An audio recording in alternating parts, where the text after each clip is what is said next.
Last time on Adam Makes Beer, we brewed Enigma. Enigma is a great tart little fruited beer that we made co-pitched with Missing Link yeast from Omega and Philly Sour. Today, we're going to be diving into fruiting that beer, and then we're going to get some tasting notes with me and Maggie. Mag, do you want to pop that valve open one last time? All right, so we are getting ready to put this fruit in, see? Raspberry, strawberry, pink guava. It's going into this thing. It's going down. As always, we're using our little shorty tank called Nicole. Nicole is right here. 1 barrel tank from Spike. We love it. It's how we move all of our fruit. It's how we push all of our fruit. We sanitize it, purge it with CO2, fill it, purge it again, and then with CO2 head pressure, push it into the tank. So as we mentioned before, we are adding fruit earlier than we usually do on a fruited beer here. Usually we would be adding this toward the tail end of fermentation, but we are adding all this simple sugar into this ferment within 24 hours. That's one of the recommendations that Lallemand gives for getting kind of the most acidity out of this yeast strain. We're kind of looking for like a fruit punchy kind of thing with this beer, kind of a mix of red fruits, the mix of raspberry, strawberry, some guava in there for a little bit of nuance. Because Josh, we're nothing if we're not nuanced. We're simple people. We are using some pectic enzyme in this. Pectic enzyme, what it does is it helps to break down pectin. So you can get kind of a pectin haze in beers when you utilize real fruit like we're doing today. I don't always use it because there's some beers that I don't care if they're hazy or not. This one I want to be bright, just because I wanted to have kind of like this fruit punch kind of thing going on. We kind of want to be pushing this fruit punch thing with this beer anyways, and so I want the visual to actually match up with fruit punch. I want it to be red, and I want it to be clear. So anyways, that's why we're using pectic enzyme today. I have to do my eyes weird because I can't see anything. And then we'll add that once we get the first couple bags of fruit in. All right, let's get it. We're only doing six bags. So I'm gonna toss this over here. And remember, let's not be coughing and everything into this deal, and we'll make it work.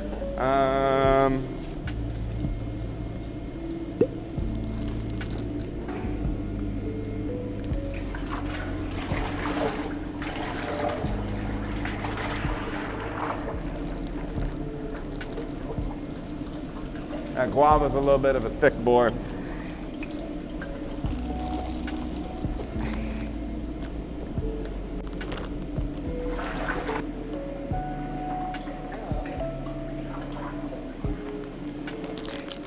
There you go.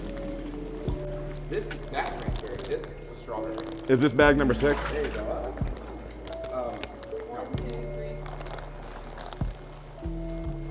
yeah. Let me get that in real quick. Hold on. And then pour right on top of it, please.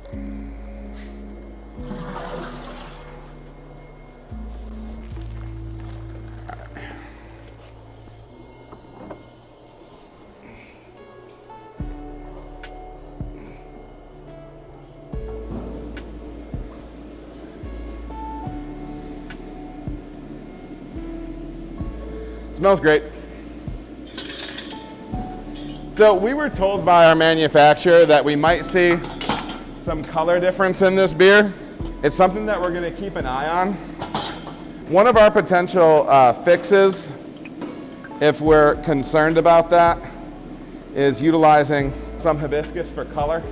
At the tail end of fermentation, when fermentation is finished, when we sample this beer, if it's not as red as we want it, we might transfer that beer onto some hibiscus in the bright tank.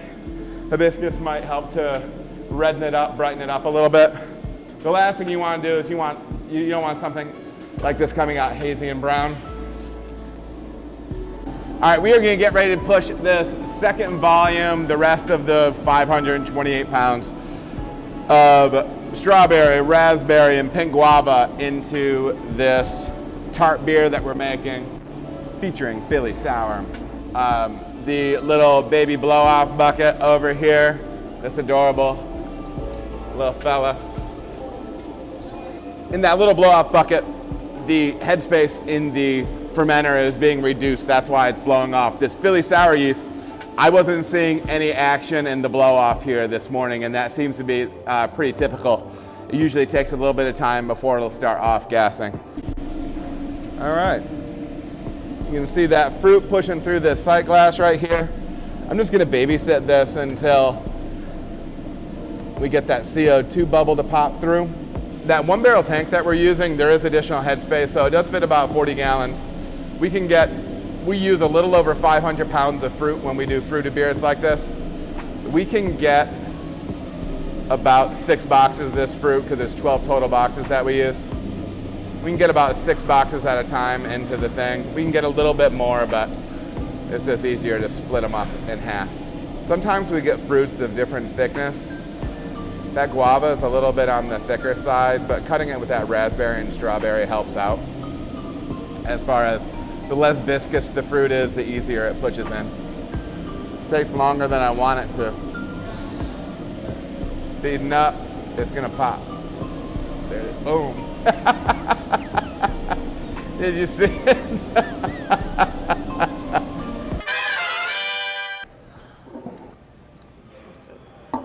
So we are going to do tasting notes right now on Enigma. Remember that this beer, we had a few different things going on. We used Philly sour in order to kind of execute like the overall kettle sour type technique with this beer. We fruited early in fermentation, which should help that yeast prop up and create a little bit more acidity. And so we added raspberry, strawberry, and pink guava. And so that was cool. The beer kind of picked up kind of a reddish hue from that. And we also co-pitched this. So we did use Philly sour, but we also used an interesting little yeast that is banked by Omega. Yeah. And it is called Missing Link, and it was a yeast that was cataloged from the Cincinnati area, and we used that to co-pitch. That yeast by itself does not have the ability to fully ferment out a complete beer, so we thought this would be a good thing to co-pitch with and to mess around with. So let's dig into this. What are we smelling and tasting here, Meg?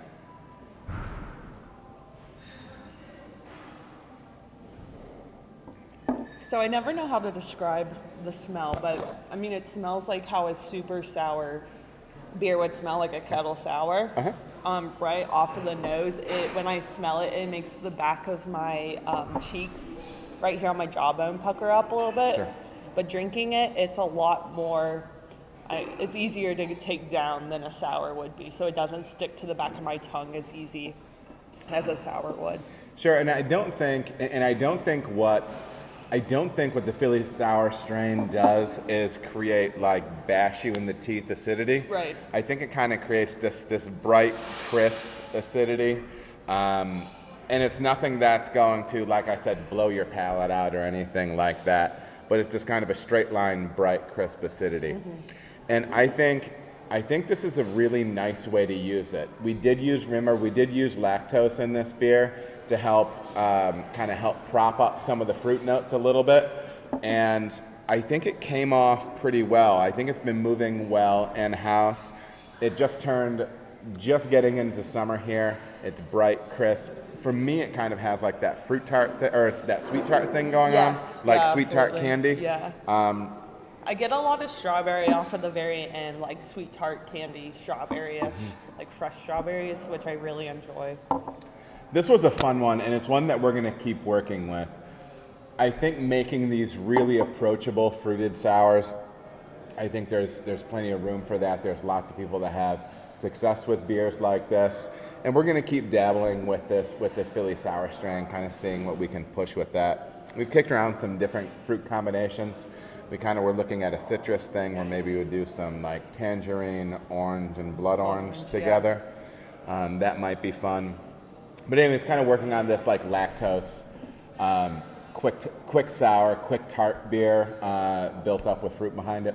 So anyways, that's really kind of the deal. If you use Philly sour before, if you've run beers like this before, or you have other fruit combinations you would like to see us use in a beer like this, Give us a holler down in the comments. Questions. If you got any value out of it, please give the episode a like, a subscribe, a share, whatever people do with it. All right? Oh, we did it at the same time. One was bad enough that we were like. Enigma. Okay, cool.